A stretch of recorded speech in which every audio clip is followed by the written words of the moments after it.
Hey everyone, and welcome to another reading vlog. Welcome to a spoiler-filled reading vlog for The Hero of Ages by Brandon Sanderson. So it is like late in the evening and I am sprinting along with some people, and there's like half an hour left of these sprints at this point in time. It's going to be the final sprint for the evening, and I'm a little bit tired of what I'm currently reading, so I'm going to be starting something new. Mainly, as you can imagine, The Hero of Ages. Should immediately point out, as it should also be clear from the title, that this is going to be a spoiler-filled vlog for The Hero of Ages, meaning it'll contain spoilers mainly for The Hero of Ages, but potentially also for The Final Empire and The Well of Ascension. It will not contain spoilers for any other Cosmere book. I might make references to some elements within other Cosmere books. It has happened in past reading vlogs for other books within this series, but it will not go into detail in those cases, and it will definitely not be spoiling any sort of major plot points neither.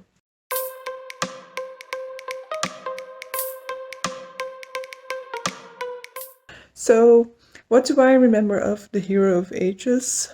Not a whole lot. I remember that Ten soon goes back to the sort of like Kandra homeland, and I think there's sort of like conflict there between like two factions of the Kandra, people who want to break the pact and people who want to hold true to the pact or something like that. And I think the kind of end sequence to this book is a sort of battle at the Kandra location, but not entirely sure about that. And then I know that Sazets will turn out to be the Hero of Ages. Those are the elements that I know. Apart from that, I don't know anything anymore, so let's just dive in. So I haven't talked about The Hero of Ages in a while, and I have not read a whole lot neither, because I've been going through it a lot slower than I've been wanting to. I mean, I just haven't been feeling like reading a whole lot this week, so I did definitely do that. I finished another book in the meantime, but The Hero of Ages, I am like just at the 300 page mark, I think, at this point in time. Thoughts about this book so far? So we basically have the story splinter into a few different hats. So we have Elend, Vin, and Ham.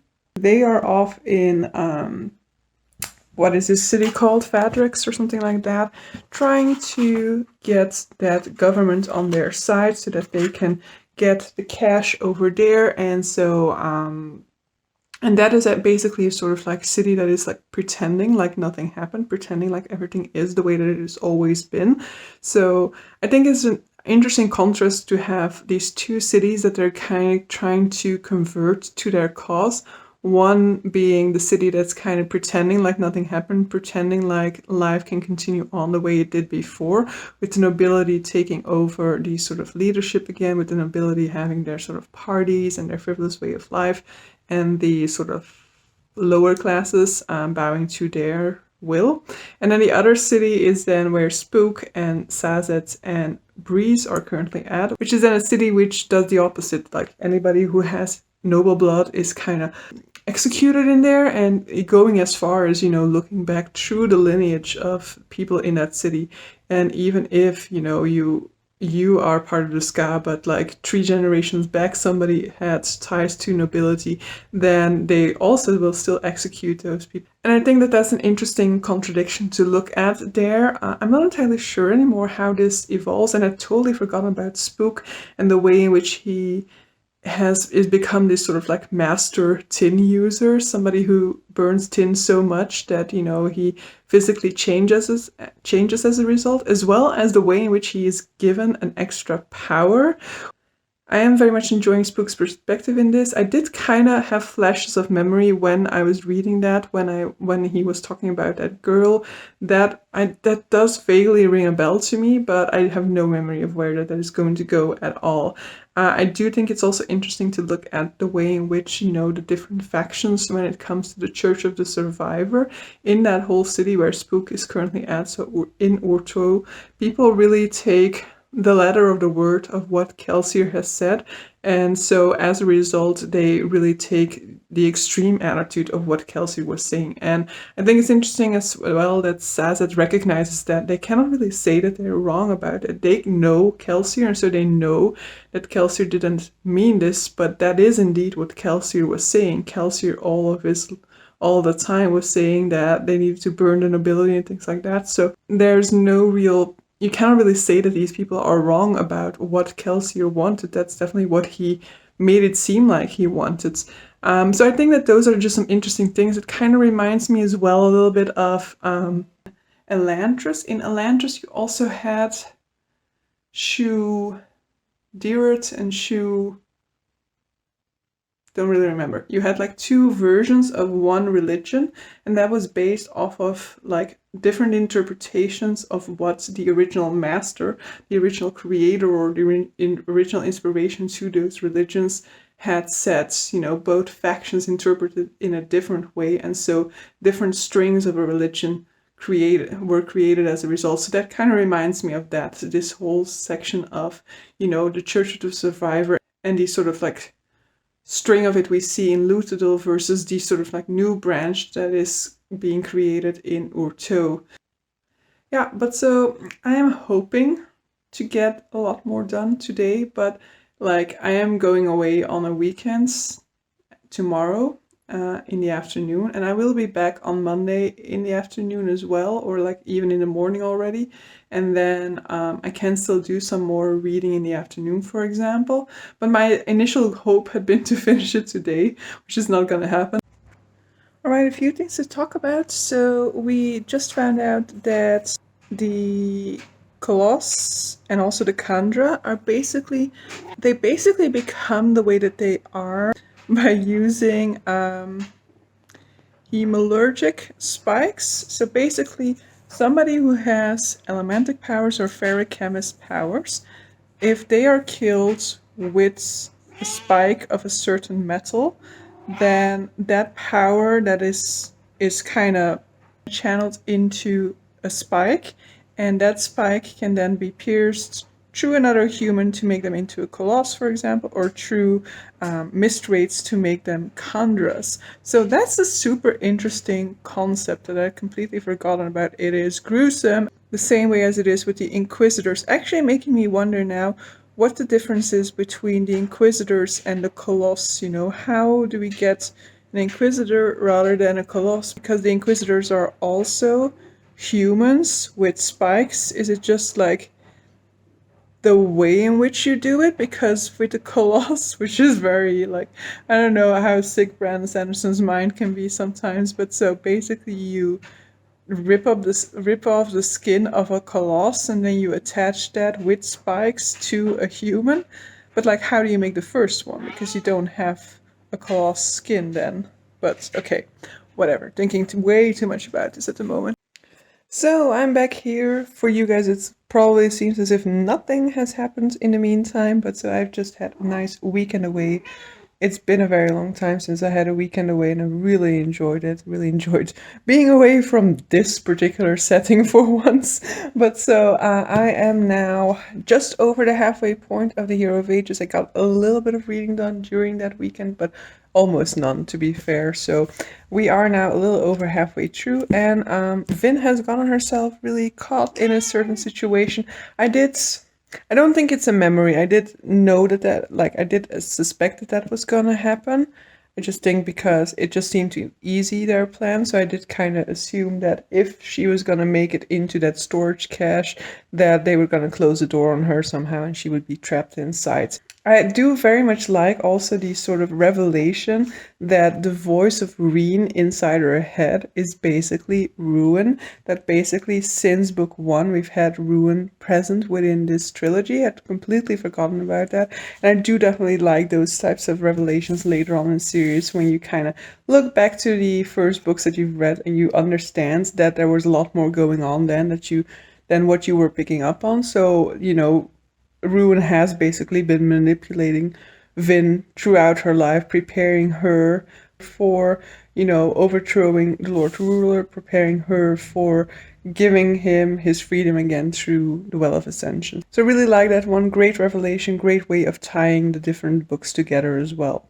But so yeah, I just got back from that weekend. I've been watching a little bit of gymnastics and I'm going to be diving back in right now.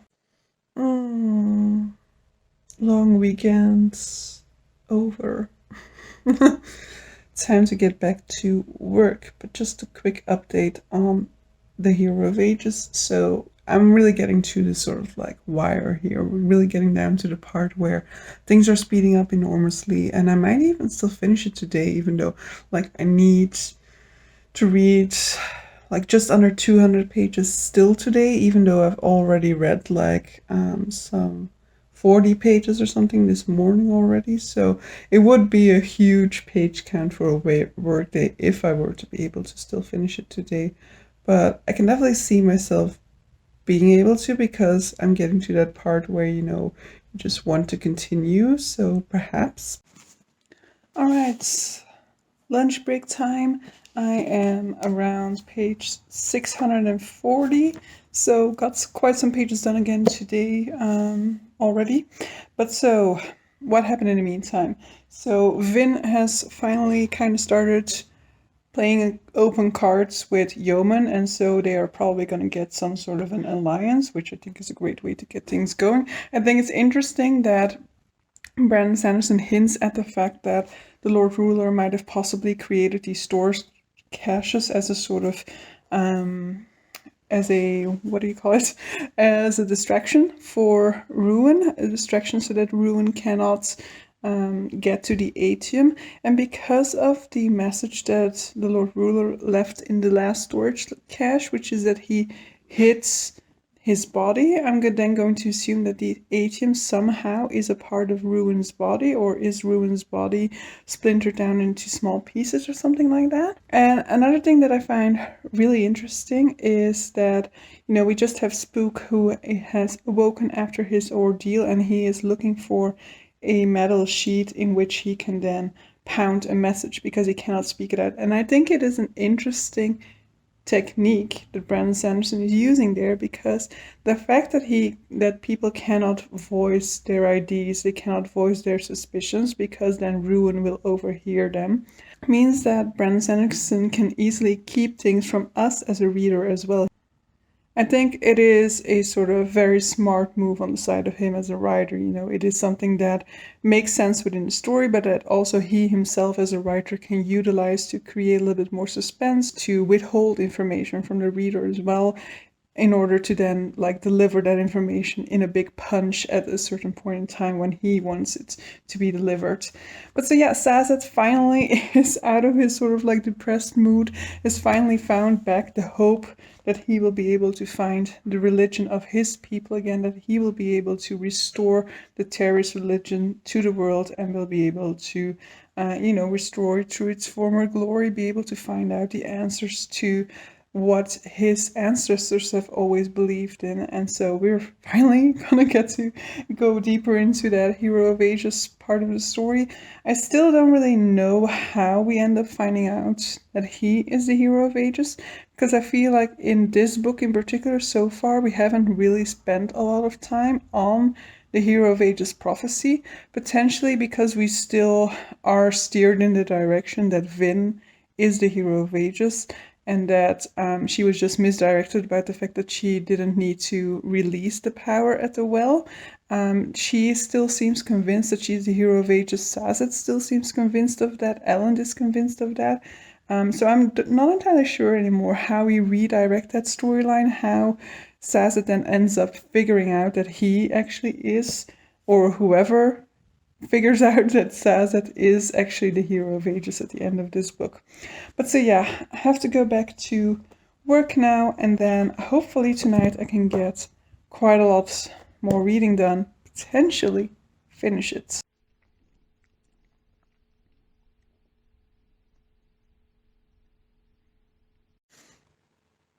So that line didn't age well. He's a paraplegic, what's he going to do, bite us? So yeah, that one does not go down well. I'm not entirely sure whether anybody ever addressed it to Brandon Sanderson, that he put that in that book. I know he has a paraplegic character now in Dawnshard, and that he took great care to represent that character in a correct way. He had a lot of beta readers who were own voices reviewers, so that they were able to do a sort of like sensitivity read for it. But so clearly that didn't happen here, and yeah, that's some nice ableism there in that line that I am always not happy about seeing in books. But so, moving on, I guess. Alright, so I'm still very much bothered about that quote, but moving on past that particular line, because it is just one line in the book, I am just so surprised at my own memory and at me not seeing all of these different clues that add up to the fact that Vin's earring is what is making Ruin be able to steer her, control her to some extent. Like that was built up so brilliantly, but it also was built up like you were given the clues there. You were given the clues at multiple points within the book, and still it didn't catch on just because that earring has been a staple of the series throughout its entirety, and so as a consequence, I guess it has kind of become a sort of blind spot for you as a reader as well. So that's just something amazing for Brandon Sanderson to do. You know Finn is going to Luthadel, you know that she has missed Spook's message that you cannot trust anybody who has a piece of metal impaling their skin. And so because we know that Penrod has that spike, you assume that, her missing out on that message means that she's in danger of Penrod somehow being used against her. But I definitely didn't think of the possibility that her earring is actually what is what is at the back of all of that her earring is actually the thing that we are supposed to catch on to. And also that whole idea that basically she has had a hemalurgic spike since the beginning of the book, since before the first book, is just so brilliant. It's just such a nice, interesting element that Brandon Sanderson introduces. And I think when I was reading The Final Empire, I was indicating that I didn't really remember what was up with Finn being able to pierce copper clouds, and that I hoped it wasn't like the case that she was like better than anybody else or anything like that, or that nothing like that was the explanation. And I'm so happy that that is indeed not the explanation. The explanation is just that she was using a different power, that she had a hemalurgic spike that was giving her a higher ability in one of these powers. So I definitely do highly appreciate that development to the book so far. And yeah, very interested to see. I'm still so interested to see how we're going to figure out that Sazed is the hero of ages. I'm so convinced that Sazed is the hero of ages, but the closer I'm getting to the end, like really I'm in the final 80 pages or something, the more I'm starting to worry about that, because I'm like, but Vin is doing some awesome stuff with the mist here, and there's been like zero indication that Sasset is the hero of ages at this point in time. Do I really remember this properly or not? I guess we'll have to see. I'm not entirely sure I'll be able to get there tonight, because I am starting to get tired. It's usually the time that I move into the bedroom. I am like sprinting to one of the sprints that Ashley is hosting for Do the Thingathon. And so there are 40 minutes left in this sprint. I will use those to read out here, and then I'll move to the bedroom. I'm not sure I'll still be reading there.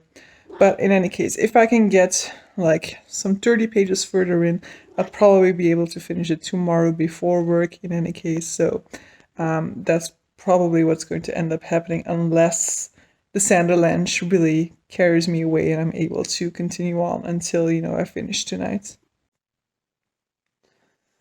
Morning. I finished The Hero of Ages, so that ending, or what to talk about.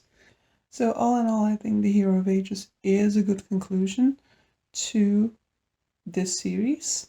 I do, however, think it's not my favorite. I think I like The Final Empire most, Well of Ascension next, and then The Hero of Ages. I think it's my least favorite of the series, and I I don't think I can fully pinpoint why. Just I had less of a push through this one as I've had with the previous ones. The Final Empire, I think, is like the one that pushed me through it entirely from the first page until the final one, which, I mean, I know a lot of people have difficulties with the first one. I wonder if those people who kind of feel like the first one starts out slow prefer the Hero of Ages, where I feel like the Hero of Ages just didn't capture my attention as much. Maybe part of what I don't like as much about Hero of Ages is the epigraphs, because they are so long and so explanatory that I prefer when they're more like mysterious and you're not entirely sure what's their goal is or what they're trying to tell you. You know, when you kind of feel like all of the clues that are in there make sense at the end of the book when you have that sort of reveal that is in there, but they don't make sense as you're going along. And I guess if I hadn't remembered that Sazed is the Hero of Ages, maybe I would have still had that sort of mystery element of wondering, you know, who is this Hero of Ages who's writing this text? However, I'm not entirely sure. I think there's still so much information in there, and the epigraphs were also just like page long almost all of the time, that I think I didn't mind it, but I didn't like it as much as I liked the sort of integration of epigraphs into the story as has been the case with the previous two. When it comes to Sazed being the Hero of Ages, I of course remembered that to be the case, and I think that that also is the best choice, makes the most sense. And I remember being like, what? Sazed? The first time that I read this trilogy, I definitely wanted it to be Vin. Vin is my favorite character of this series. But I'm happy with the way that that turned out now. And I really like that whole coming to full circle with his sort of struggles throughout this book, of him now coming to use all of those religions that he, when he hadn't ascended to be Hero of Ages, which he had kind of rejected as being like inconsistent, as being fraught with fallacies. And now he sees how all of these different religions had information to them that he can now use to rebuild the world as it used to be. And I think that all that work that's Brandon Sanderson put into Sazed and his religious doubts is very interesting to look at. I am an atheist myself, but that whole idea of, you know, him struggling with his belief because beliefs couldn't offer absolute proofs, and then him finally coming to the realization that, you know, if he wants to believe, he needs to kind of choose to believe, because he cannot rely on absolute truths or on absolute proofs when it comes to religion, because that is not what religion is about. Or when it comes to Vin and Ellen dying, I will admit I had completely forgotten that, but it also didn't impact me at all when I read it. Even though I really love Vin and I love Ellen, the way it was written into the text did not have a strong emotional load for me. The same with Ten Soon. I was actually kind of wondering at some point, like, is he that? Because, you know, we hadn't seen it from his perspective, nor did we see that for Ellen and Vin, and we never saw his sort of like boneless body. So I just felt like that happened in a rush, and while, yeah, I knew that the implications of what was happening meant that Ten soon died, because I never really got any sort of confirmation. I kind of felt like we weren't saying goodbye to Ten soon. So not really necessarily that I was thinking that Ten soon was gonna make an appearance later on or anything like that. It just made me go like, oh yeah, right, Ten soon really is gone. But I didn't feel like there was any emotional connection to be made there, because it kind of happened without Brandon Sanderson really focusing on it. So I didn't really have a lot of emotional impact from this ending at all, the way that apparently a lot of people do, because a lot of people were always all saying that they were destroyed by the ending of the Hero of Ages. Again, I will say that the ending contains something that I don't like, that Brandon Sanderson often does in his books, and it's kind of the healing power of the magic system. So in this case, it's a one-off. It is Sazed being the Hero of Ages, giving a blessing to Spook, healing his burns. But I definitely felt like that was completely unnecessarily. like it made the ending a little bit too sweet, a little bit like too you know, a little bit too much of a Disney ending almost. I mean, I know we lost like a few people there, but all of the survivors are seem to be like in the perfect circumstances now. I would have loved for Spook to just keep his burns. His burns are also the essential part of the story that he's gone to, of the heroic actions that he has taken to try and save the world. But rather than them just being healed away, and on top of them, him being made a Mistborn, like, I mean, I don't see the need for that. So, I mean, I don't know, maybe something will happen in Secret History or whatever that will tie in with that blessing that he's been given now. But I just didn't necessarily like that addition at all towards the ending. It's just these types of things are just like, I know that when I first read, I'm sure I like that. I like that sort of way of um, you know, blessing somebody who has played a crucial role with a healing. But that is just irking me more and more. It also refers back to something that I read in Disfigured, which is a nonfiction about the way about disability in fairy tales. And there you also always see that happy ending for characters who have been disabled is basically to have them healed and to have them be fully able-bodied, because there is apparently no happy ending that can be imagined with a disabled body. And so it is with that in mind that I dislike Spook's ending, for example. But overall, I did definitely enjoy this one, but as I said, it is going to be my least favorite of this trilogy. But so I still did definitely fight through it. I read 200 pages yesterday, for example, in it. But so yeah, I am so ready to finally, in the coming months, dive into the Mistborn Secret History and Mistborn Era 2. But so yeah, guys, that's going to be it for this spoiler-filled review. Hoping you guys have enjoyed it. Definitely let me know your experiences with the series. Which one was your favorite book within this trilogy? And, you know, did you like that ending or some of those aspects that I've talked about here? Definitely let me know and we can chat about it down below. But so yeah, hope you guys enjoyed it and see you guys for the future one. Bye.